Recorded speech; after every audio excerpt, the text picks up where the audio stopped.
തളിപ്പറമ്പിൽ LDFിനു വേണ്ടി ജനവിധി തേടുന്നത് ജില്ലയിലെ മഹിളാ പ്രസ്ഥാനത്തിന്റെ അമരക്കാരി PK ശ്യാമള ടീച്ചറാണ്. തളിപ്പറമ്പിന്റെ അതിശയിപ്പിക്കുന്ന വികസന തുടർച്ചയ്ക്കാണ് ടീച്ചർ വോട്ട് തേടുന്നത്.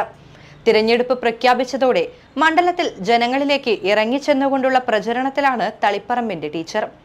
തിരഞ്ഞെടുപ്പ് പര്യടനത്തിന്റെ 2ാം ദിവസം ശ്യാമള ടീച്ചർ പറശ്ശിനിക്കടവ് വിസ്മയ പാർക്ക് സന്ദർശിച്ചു. MLA എന്ന നിലയിൽ MV ഗോവിന്ദൻ തളിപ്പറമ്പ് മണ്ഡലത്തിൽ നടപ്പിലാക്കിയ വികസന പ്രവർത്തനങ്ങളുടെ നല്ല രീതിയിലുള്ള പ്രതിഫലനമാണ് വോട്ടർമാരിൽ നിന്നും ലഭിക്കുന്നതെന്ന് ശ്യാമള ടീച്ചർ പറഞ്ഞു. കേരളത്തിൽ LDF സർക്കാർ നിരവധി വികസന പ്രവർത്തനങ്ങൾ നടത്തിയിട്ടുണ്ട്. ഇവയുടെയെല്ലാം തുടർച്ചയുണ്ടാകണം. തളിപ്പറമ്പിൽ നടപ്പിലാക്കിയത് നിരവധി വികസന പദ്ധതികളാണ്. ചിലത് പൂർത്തീകരിക്കാനുണ്ട്.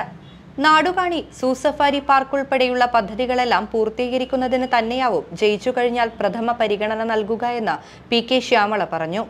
തളിപ്പറമ്പിലും ആന്തൂരിലും നഗരസഭാ ചെയർപേഴ്സൺ എന്ന നിലയിൽ വികസന പ്രവർത്തനങ്ങൾ നടപ്പിലാക്കിയിട്ടുണ്ട്. പുതിയ നഗരസഭ ആയതിനാൽ അടിസ്ഥാന സൗകര്യങ്ങളുടെ പരിമിതികളിൽ നിന്നാണ് പ്രവർത്തനം തുടങ്ങിയത്. അതിനെയെല്ലാം അതിജീവിച്ച് മുന്നോട്ടു പോകാൻ സാധിച്ചിട്ടുണ്ട്. ആ പ്രവർത്തന പരിചയം മണ്ഡലത്തിന്റെ വികസനത്തിനായി ഉപയോഗപ്പെടുത്തുവാൻ സാധിക്കും. വോട്ടർമാരിൽ നിന്നും നല്ല പ്രതികരണമാണ് ലഭിക്കുന്നതെന്നും PK ശ്യാമള പറഞ്ഞു. ആ ഗവൺമെന്റിന്റെ ഭാഗമായി പ്രവർത്തിക്കുന്ന തളിപ്പറമ്പ് നിയോജക മണ്ഡലത്തിലും സമാനതകളില്ലാത്ത വികസന പ്രവർത്തനങ്ങളാണ് കഴിഞ്ഞ 5 വർഷക്കാലമായി നടപ്പാക്കിക്കൊണ്ടിരിക്കുന്നത്. ഏകദേശം 2000 കോടിയോളം രൂപയുടെ വികസന പ്രവർത്തനങ്ങളാണ് ഇവിടെ നടപ്പാക്കിക്കൊണ്ടിരിക്കുന്നത്. ആ വികസന പ്രവർത്തനങ്ങൾക്ക് തുടർച്ച ലഭിക്കുന്നതിന് വേണ്ടി ഇവിടെ സൂചിപ്പിച്ചു.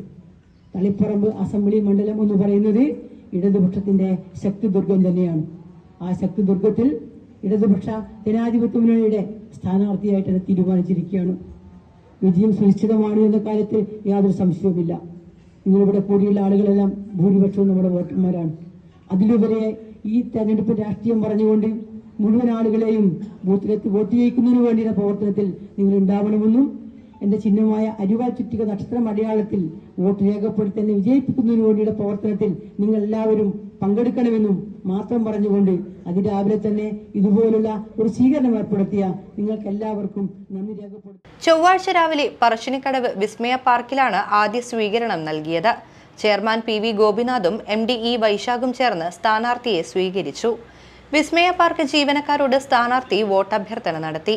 തുടർന്ന് പറശ്ശിനി മടപ്പുര, കാഞ്ഞിരങ്ങാട്, കോപ്പറേറ്റീവ് കോളേജ് തുടങ്ങിയിടങ്ങളിലും പര്യടനം നടത്തി.